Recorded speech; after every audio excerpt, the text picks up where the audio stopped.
In the mid-14th century, people went to sleep healthy and woke up dying. A sudden fever hit without warning. Dark, painful swellings formed beneath the arms and along the neck.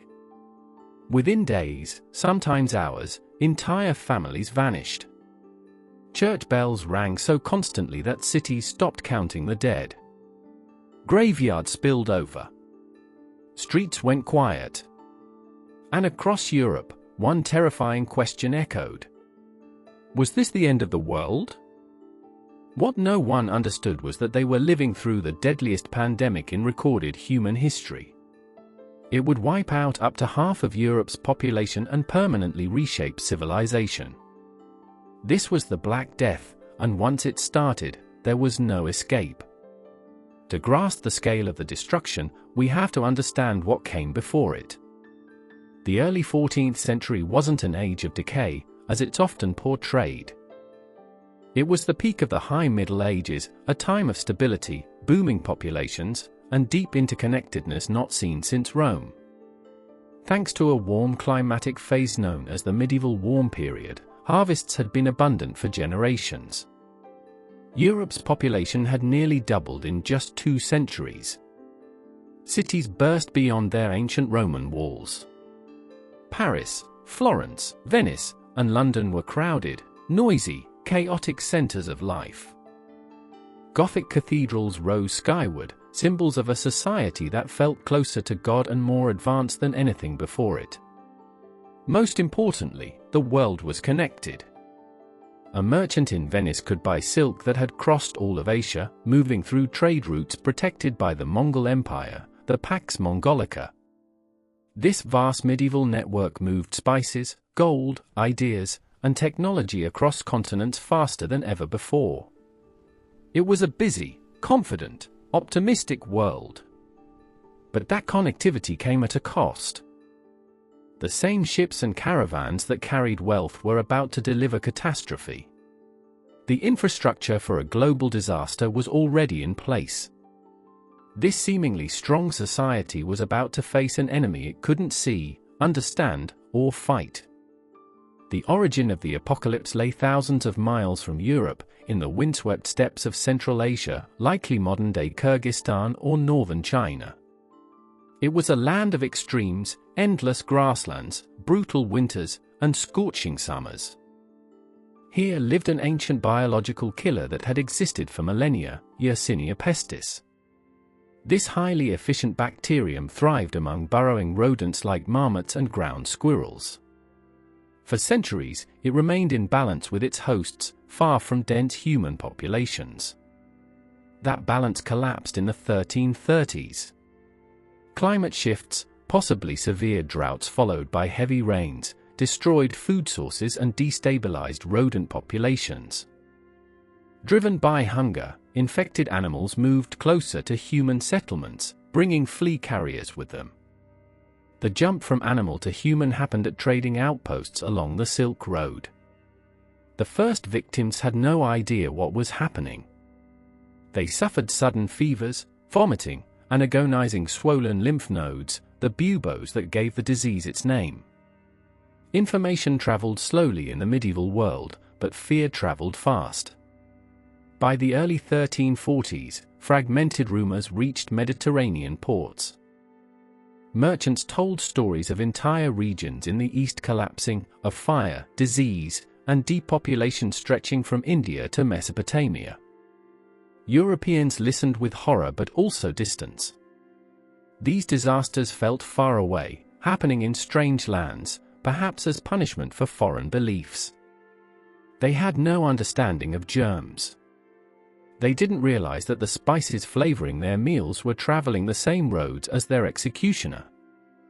The geographical turning point of this story was the Crimean Peninsula, stretching into the northern Black Sea. Here stood the powerful city of Kaffa. Kaffa wasn't just another town. It was a heavily fortified, enormously wealthy colony of the Republic of Genoa, the critical link between Asia's overland trade routes and the Mediterranean's maritime networks. Inside its towering stone walls lived Italian merchants, Armenian traders, and a diverse mix of peoples, all protected by Geno's crossbowmen. In 1346, Kaffa came under siege. The city was surrounded by the army of the Golden Horde, a Mongol successor state led by Khan Yoni Beg. The Genos were experts in defense and naval resupply, and the siege dragged on for months in a brutal stalemate. Then a quiet killer entered the Mongol camps. Packed tightly together with poor sanitation, the besieging army became the perfect breeding ground for the disease they had carried from the east. Soldiers began dying by the hundreds, then the thousands. Their bodies darkened with gangrene before death. The Mongol forces weren't collapsing from enemy weapons, but from biology. Watching his army dissolve and facing defeat, Yoni Beg made a decision that would alter history. In a desperate act of calculated psychological and biological warfare, he ordered the bodies of plague victims loaded into trebuchets. For days, corpses rained down on Kaffa. The defenders watched in horror as infected bodies smashed into rooftops and market squares. The terror was overwhelming, but the biological consequences were immediate. Bacteria from the corpses, along with fleas fleeing dead hosts in search of warm, living ones, spread throughout the city. The fortress hadn't been breached by force, it had been infected from within. Panic took hold.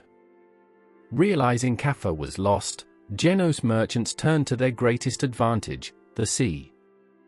12 Genos galleys packed with refugees, cargo, and unseen stowaways slipped out of the harbor.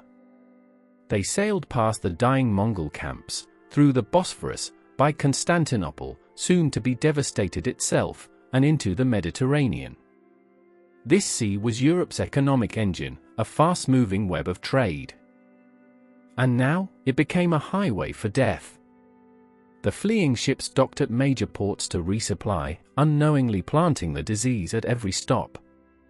The first major European city to fall was Messina, in Sicily. When the galleys arrived, dock workers rowing out to greet them encountered a nightmare. Chroniclers recorded decks littered with rotting corpses. The few survivors were delirious, screaming in pain, covered in black boils, bleeding and oozing pus. Messina's authorities realized the danger too late. They ordered the ships expelled. But the real carriers, black rats and the fleas riding on their backs, had already crossed the mooring ropes onto the docks. Messina became Europe's test case, and it failed catastrophically. The disease spread with stunning speed. The crowded living conditions of a medieval port city acted like fuel on a fire. Within weeks, social order collapsed. People fled into the countryside, spreading the contagion across Sicily. As news of the pestilence spread, other ports tried to shut their harbors to eastern ships. But medieval quarantine was fragile. Greed often won. A ship loaded with valuable spices could still buy its way into port. By early 1348, the great maritime republics were breaking.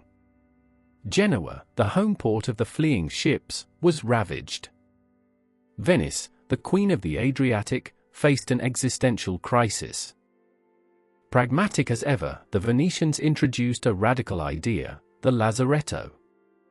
Islands in the lagoon were set aside as quarantine zones. Ships and crews were forced to wait 40 days before entering the city. It was one of the world's first public health measures. But for the first wave, it came too late. Venice's gondolas became floating coffins, stacked with bodies as they drifted through silent canals. From the Italian ports, the plague pushed west to Marseille, the main gateway into France, and crossed the Adriatic to Dubrovnik. Europe's coastal defenses had fallen. Now the disease moved inland.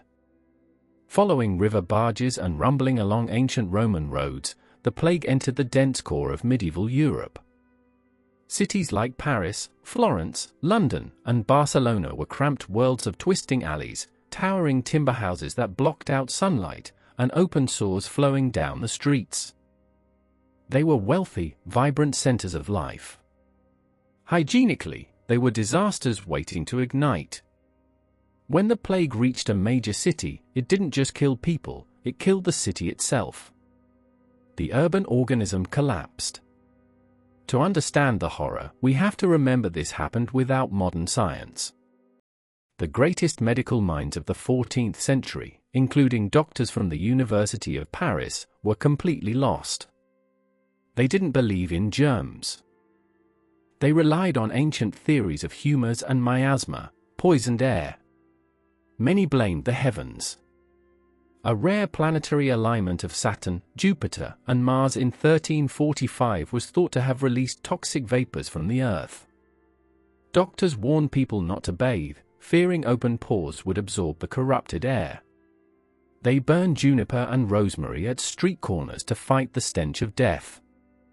They bled patients already weakened by illness. They cut open buboes, only accelerating the spread of infection.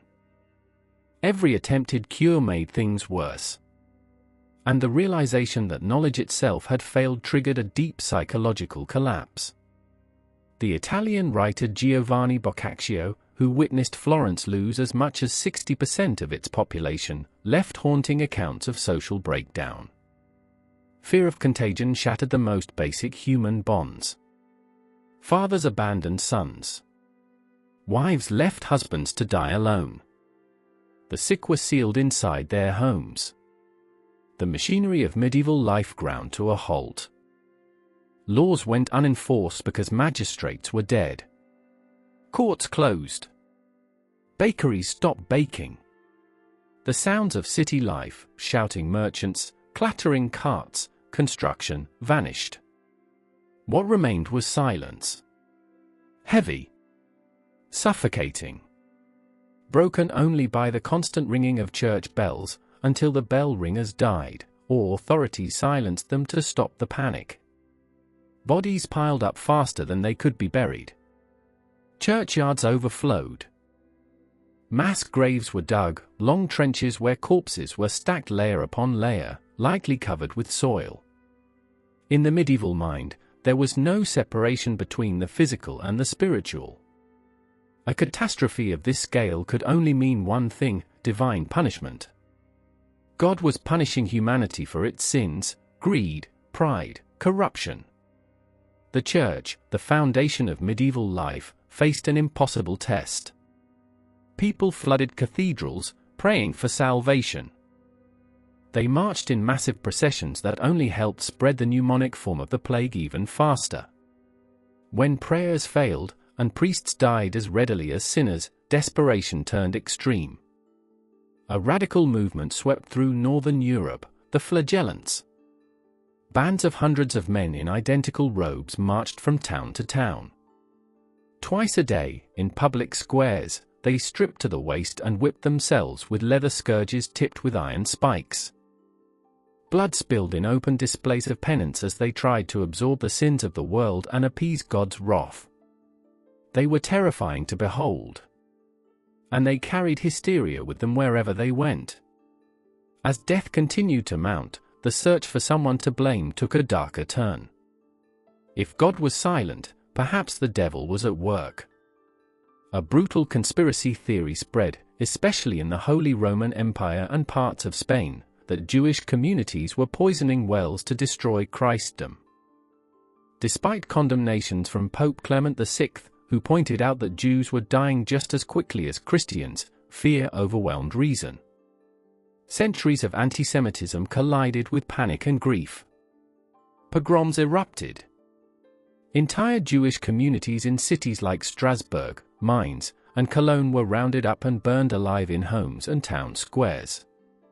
The Black Death unleashed not only biological devastation, but the darkest instincts of humanity. It's a mistake to think of the plague as only an urban disaster. While cities were the epicenters, nearly 90% of Europe's population lived in the countryside.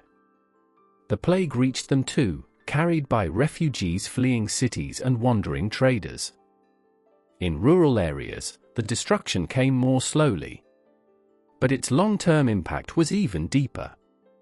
Thousands of villages, names now lost to history, were erased completely. The manorial system, which depended on a constant supply of peasant labor to work the lord's land, collapsed. Chroniclers described haunting rural scenes, harvests left to rot in the fields, untouched. Sheep and cattle wandered freely across the countryside. With no shepherds left alive, many animals turned feral or died from neglect. Wolves, no longer afraid, crept closer to surviving settlements. The carefully controlled medieval landscape was slowly reclaimed by the wild.